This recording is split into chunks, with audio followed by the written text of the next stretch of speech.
വലിയ പ്രതിഷേധം ഘടകകക്ഷികൾ UDF യോഗത്തിൽ അറിയിച്ചു എന്ന റിപ്പോർട്ടുകളാണ് ഏറ്റവും പുതുതായി പുറത്തുവരുന്നത്. നേരത്തെ തന്നെ പരോക്ഷമായും പ്രത്യക്ഷമായും ഒക്കെ തന്നെ ഘടകകക്ഷികൾ അറിയിച്ച അതൃപ്തി അതുതന്നെയാണ് ആവർത്തിക്കുന്നത്. തെരഞ്ഞെടുപ്പിലുണ്ടായ തിരിച്ചടി കോൺഗ്രസുമായി ബന്ധപ്പെട്ട് പ്രത്യേകിച്ച് ഗ്രൂപ്പ് വിഷയങ്ങളുമായി ബന്ധപ്പെട്ട് ഉള്ള ആരോപണങ്ങളാക്കി ഉന്നയിക്കുകയാണ് ഇവിടെ ഘടകകക്ഷികൾ ചെയ്തിട്ടുള്ളത്. അതാണ് ഇതിനകത്തെ ഏറ്റവും പുതിയ ഡെവലപ്മെന്റ് എന്ന് പറയുന്നത്. UDF യോഗത്തിലെ മറ്റു കൂടുതൽ വിവരങ്ങൾ അല്പസമയത്തിനകം തന്നെ വ്യക്തമാകുന്നതാണ്.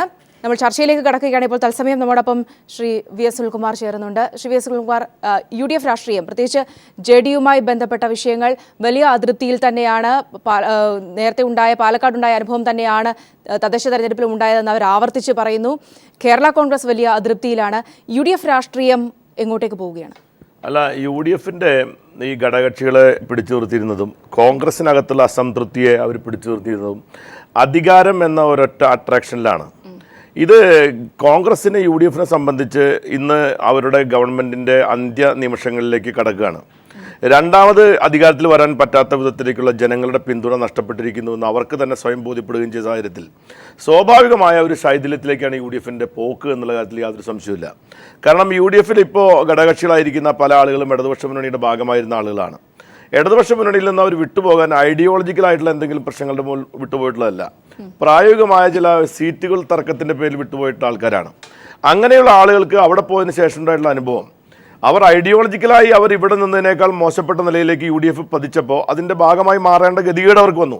പ്രത്യേകിച്ച് ജനറൽ യൂണിയനെ പോലെയുള്ള സംഘടനകൾ, ഈ MP വീരേന്ദ്രകുമാറിനെ പോലെയുള്ള ആളുകൾ വർഗീയതയ്ക്കെതിരായിട്ടുള്ള നിലപാട് സ്വീകരിച്ചിരുന്ന മറ്റേത് കാര്യത്തേക്കാൾ ഉപരിയായി വർഗീയതയുടെ കാര്യത്തിൽ ശക്തമായ നിലപാട് സ്വീകരിച്ചിരുന്ന ഒരു പാർട്ടി എന്ന നിലയിൽ അവർക്കുണ്ടായിട്ടുള്ള ഒരു വലിയ ഐഡിയോളജിക്കലായിട്ടുള്ള ഒരു ക്രൈസിസ് അവർ ആ മുന്നണിക്കകത്ത് നേരിട്ടുകൊണ്ടിരിക്കുകയാണ്. ഒന്നാമത്തെ കാര്യം. രണ്ടാമത്തെ കാര്യം, അവരുടെ ഐഡൻറ്റിറ്റി ക്രൈസിസും കൂടി അവർ നേരിട്ടുകൊണ്ടിരിക്കുകയാണ്. ആ മുന്നണിക്കകത്തൊരു ഘടകകക്ഷി എന്ന നിലയിൽ അവർക്ക് കഴിഞ്ഞ പാർലമെൻറ്റ് ഇലക്ഷന് ശേഷം നടന്നിരിക്കുന്ന ഓരോ തെരഞ്ഞെടുപ്പുകളും അവർ നേരിടേണ്ടി വന്ന ഗുരുതരമായിട്ടുള്ള തിരിച്ചടികൾ ഒരു മുന്നണി എന്ന നിലയിൽ അവർക്ക് ലഭ്യമാകുകയാണ്. ഇപ്പോൾ ഇത് കഴിഞ്ഞ ദിവസം ജനറൽ യൂണിയൻ നേതാവ് പറയുണ്ടായി, ഇടതുപക്ഷ മുന്നണിക്കകത്ത് നിൽക്കുന്ന സമയത്ത് ഒരു ഘടകകക്ഷിയുടെ ഒരു സ്ഥാനാർത്ഥി, അത് ചെറിയ ഘടകകക്ഷിയാണെങ്കിലും വലിയ പാർട്ടിക്കാരെല്ലാവരും കൂടി ചേർന്നുകൊണ്ട് തങ്ങളുടെ പാർട്ടിക്ക് വോട്ട് കുറഞ്ഞാലും ഘടകകക്ഷിയുടെ പാർട്ടിക്ക് വോട്ട് കുറയാൻ പാടില്ല എന്ന പോലുള്ള പ്രൊട്ടക്ഷൻ കിട്ടുമായിരുന്നു. ഞങ്ങൾക്ക് ഇവിടെ പോയപ്പോൾ അത് കിട്ടിയില്ല എന്ന പോലുള്ള പരാതിയിലേക്ക് പോലെ എത്തിയിരിക്കുകയാണ്. അതിൻ്റെ അർത്ഥം അവർ പ്രായോഗികമായ എന്ത് പ്രശ്നത്തിന് വേണ്ടിയിട്ടാണ് ഇവിടെ നിന്ന് പോയത് അതിനേക്കാൾ വലിയ തിരിച്ചടി അവിടെ കിട്ടിയിരിക്കുകയാണ്. അതൊരു തിരിച്ചറിവാണ്. ഈ തിരിച്ചറിവും കൂടി ഉണ്ടാകുന്ന സാഹചര്യത്തിൽ പ്രത്യേകിച്ച് ഇന്ന് ദേശീയ സംസ്ഥാന രാഷ്ട്രീയത്തിൽ വളർന്നു വന്നിരിക്കുന്ന വർഗീയ ധ്രുവീകരണത്തിൻ്റെ ശ്രമത്തിൽ UDFും കോൺഗ്രസും വലിയ ദയനീയമായിട്ടുള്ള പരാജയം ഏറ്റുവാങ്ങുന്ന ഒരു സാഹചര്യം വന്നപ്പോൾ ഇവിടെ UDFിനകത്ത് നിൽക്കുന്ന പല ഘടകകക്ഷി ആളുകൾക്കും മറിച്ച് ചിന്തിക്കേണ്ട സ്ഥിതിവിശേഷം ഏറ്റവും ആപ്റ്റ് ടൈമിലേക്ക് വരികയാണ്. അങ്ങനെ വരുമ്പോൾ ഈ UDFിൻ്റെ പതനത്തിലേക്കാണ് പോകാൻ പോകുന്നത്. അഴിമതിയും വർഗീയതയുടെയും കാര്യത്തിൽ, ഒരു ഗവൺമെൻറ് എന്ന നിലയിലുള്ള ഭരണത്തിൻ്റെയും കാര്യത്തിൽ അവർക്കുണ്ടായിരിക്കുന്ന പരാജയം അവരുടെ മുന്നണിക്കകത്ത് വലിയ പ്രതിഫലനം ഉണ്ടാക്കും എന്ന കാര്യത്തിൽ ഒരു സംശയമില്ല. ശ്രീ PS സലീം നമ്മോടൊപ്പം ടെലിഫോൺ ലൈൻ ചെയ്യുന്നുണ്ട്. ശ്രീ PS സലീം, ഇവിടെ സൂചിപ്പിച്ചതുപോലെ തന്നെ JDUവിൻ്റെ കാര്യമാണ് ഒരു പക്ഷേ ഇന്ന് ഏറ്റവും കൂടുതൽ ചർച്ച ചെയ്യപ്പെട്ടത്. JDU നിലപാട് മാറ്റുന്നു അല്ലെങ്കിൽ ആ വിധത്തിലുള്ള തീരുമാനങ്ങളിലേക്ക് പോകുന്നു എന്നതടക്കം.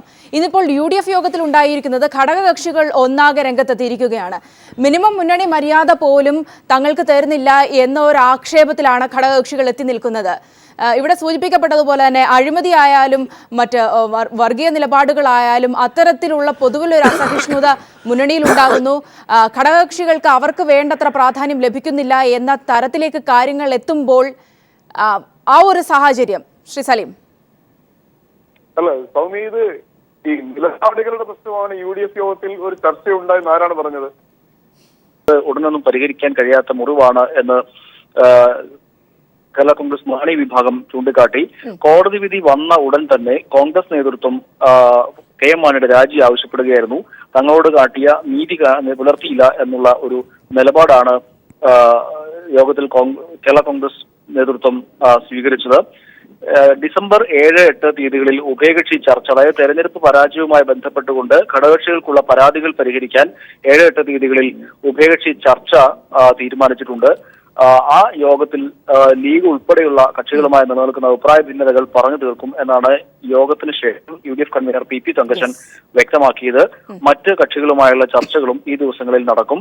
പല പ്രദേശങ്ങളിലും തർക്കങ്ങൾ ഉണ്ടായിട്ടുണ്ട്. അത് യോഗത്തിൽ പല കോണുകളിൽ നിന്നായ അഭിപ്രായങ്ങൾ ഉയർന്നു വന്നു. ഇത്തരം കാര്യങ്ങൾ പരിശോധിച്ച് മുന്നോട്ട് പോകും എന്നാണ്. അതായത് ദിനകർ, ഇത്തരം തർക്കങ്ങളിൽ UDF-ൽ മറുപടി പറയാതെ ചർച്ചയ്ക്കുള്ള ഒരു സ്പേസ് എന്ന രീതിയിലേക്ക് തർക്കങ്ങൾ ഉണ്ടാക്കാതെ കൊണ്ടുപോവുകയായിരുന്നോ? സൗമ്യ, ഇക്കാര്യങ്ങളിൽ കോൺഗ്രസ് നേതൃത്വം തങ്ങളുടെ പരാജയം സഹിച്ചു എന്ന് തന്നെയാണ് നമുക്ക് മനസ്സിലാക്കാൻ കഴിയുന്നത്. കാരണം ഘടകകക്ഷികൾ അത്തരത്തിൽ രൂക്ഷമായ വിമർശനമാണ് ഉന്നയിച്ചത്. അത് അംഗീകരിക്കുന്നു എന്നുള്ളതിന്റെ വ്യക്തമായ തെളിവാണ് 7-8 തീയതികളിൽ ഉഭയകക്ഷി ചർച്ചയിലൂടെ ഇപ്പോഴുണ്ടായിട്ടുള്ള ക്ഷീണം തീർക്കുക എന്ന ലക്ഷ്യത്തിലേക്ക് കോൺഗ്രസ് നേതൃത്വം എത്തിച്ചേർന്നിരിക്കുന്നത്. ശ്രീ സലീം, താങ്കൾ കേട്ടിട്ടുണ്ടാകാം. താങ്കളിലേക്ക് ഞാൻ വരാം. ഫഖറുദ്ദീൻ, ഇവിടെ ഒരു ഘടകകക്ഷി അല്ല ഇത്തരത്തിൽ ഇടഞ്ഞു നിൽക്കുന്നത്.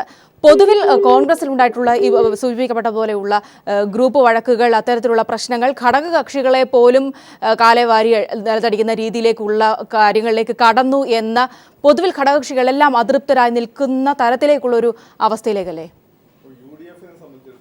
സുനിൽകുമാർ പറഞ്ഞ പോലെ അതിൻ്റെ അടിസ്ഥാനം ആദർശ രാഷ്ട്രീയമൊന്നുമല്ല. LDF-നെ സംബന്ധിച്ച് കുറേയൊക്കെ ആദർശ രാഷ്ട്രീയമാണ്. കുറച്ചൊക്കെയാണ് അതിൽ ഒരു പപ്പാതിയായിട്ടൊക്കെ അധികാര രാഷ്ട്രീയം കടന്നു വരുള്ളൂ. ആദർശ രാഷ്ട്രീയം വളരെ ഇമ്പോർട്ടൻ്റ് ആണ്. കോൺഗ്രസിനെ സംബന്ധിച്ചിടത്തോളം ഇതൊരു ആയകമ്പ സമീപനമുള്ള ഒരാൾക്കൂട്ടമാണ്. അതിൻ്റെ ആദർശം പവർ തന്നെയാണ്. അതുകൊണ്ടാണല്ലോ പിന്നെ 4 ആൾ മാത്രമുള്ള ഈ ബേബി ജോണിൻ്റെ മകനെയൊക്കെ പിടിച്ച് ആ മുന്നണിയിലെടുത്ത് അവനിപ്പം RSPയുടെ വലിയ നേതാവായി മാറുന്ന ഒരു അവസ്ഥാവിശേഷം ഉണ്ടായത്.